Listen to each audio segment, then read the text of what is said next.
Welcome, Lauren and James. Thank you. It's nice to have you here. Thanks. Allow me to introduce you. Lauren Rosenfeld and James McMahon are the founders of Wisdomology.com, a place where people can come together and have meaningful conversations that can open new vistas of heart and soul. I enjoyed reading Lauren and James Wisdomology stories, so I asked them to share their wisdom and insights in this interview.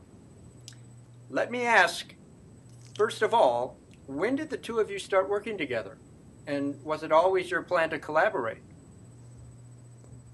Well, we met in 1993, and we married about 5 months after we met. We met, and we got engaged 4 weeks after we met, and then we were married 4 months after that. And so, we really enjoy one another's company. So somewhere in our hearts, I think we always had the intention of working together. But it wasn't until we moved here to Asheville, North Carolina, that we decided that we would work together. James first had the idea of Wisdomology when we lived in Atlanta.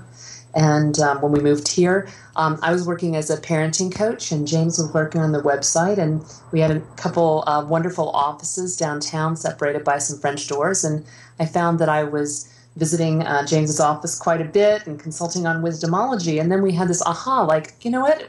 We've always wanted to work together. This is our moment. And so we went for it, and we decided to make it a joint venture. Great. Well, that's a nice story. It's nice that you got together and got married so quickly. It says a lot about your relationship. It's worked so far. Yeah. What exactly is Wisdomology? Well, Wisdomology is a website where people who have a spiritual focus in their life can come together and have deep, meaningful conversations together. And when we started Wisdomology, we noticed that a lot of the conversation on the internet just didn't have a lot of depth. And in fact, there was a lot of anger and vitriol being spouted on the internet when people talk to one another. And we thought, well, let's create this sort of oasis, a place for people to get away, and a place for people to really connect with one another, because, there are a lot of people out there in the world who have a very deep spiritual life and no one to share it with. And Wisdomology becomes this point of connection for people where they can come together and meet other people who have the same sort of focus, who have the same interests, who have the same desire to seek and to explore, and really enjoy conversations together. And it's really an international, interfaith, trans-denominational community. And so there are people who are spiritually centered but have no religious focus. There are Christians, there are Jews, there are Muslims, there are Buddhists, there are Hindus, all coming together and affirming one another in their spirituality. So we really feel like, it's a really wonderful place. And I think we never cease to be impressed when we look on Wisdomology at the depth of the conversations and the quality of the thoughtfulness that we see there. Well, that sounds like a wonderful online community. Has it continued to grow and prosper and attract more people? Yeah, people are still finding out about it. People are still joining, and we just feel so grateful that all we did was build this empty shell, and then thousands of people from around the world came in and filled it up with the most beautiful stuff, and stuff we certainly could have never imagined. And it really is like no other place on the web. I mean, in no fault of ours, but due to the people who come there and share their insights, we're just uniformly impressed with what people contribute day in and day out. So it's quite amazing.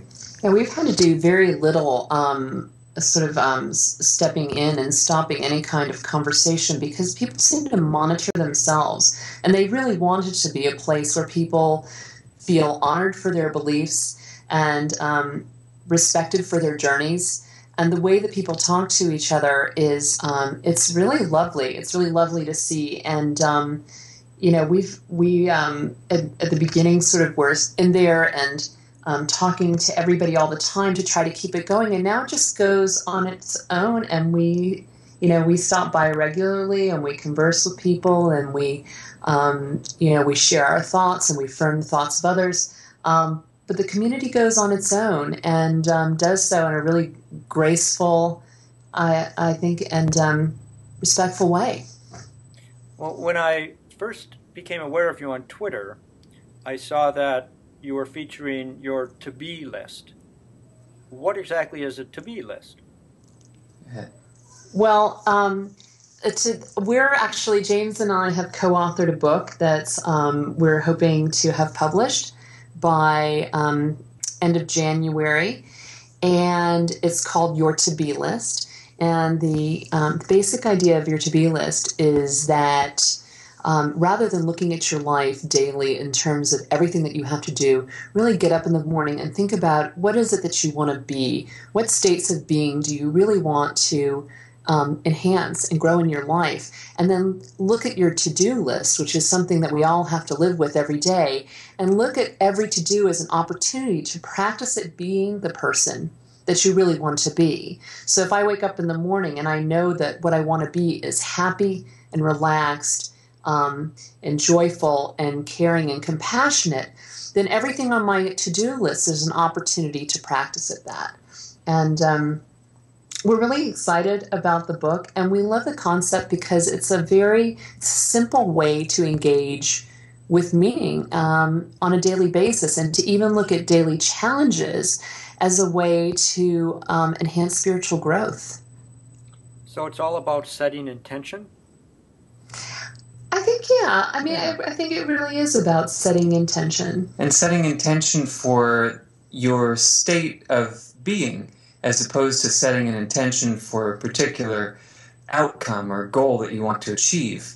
And that, for me, was a big difference.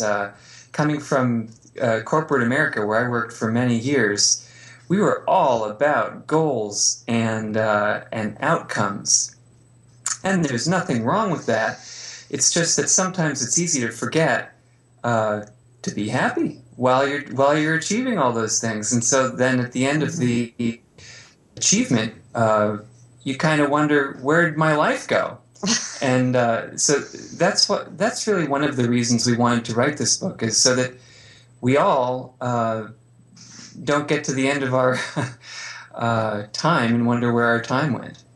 And when I was a little girl and a teenager, my mother used to, at the end of the day, she'd say, "I've been going all day long, and I have no idea what I've done." And I thought, oh my God, are you losing your mind, woman? Because how could you be busy all day and not remember what it is that you did? But now that I'm, an adult and a mom of 4 who has a job, I know how easy it is to be busy all day and to go all day and to check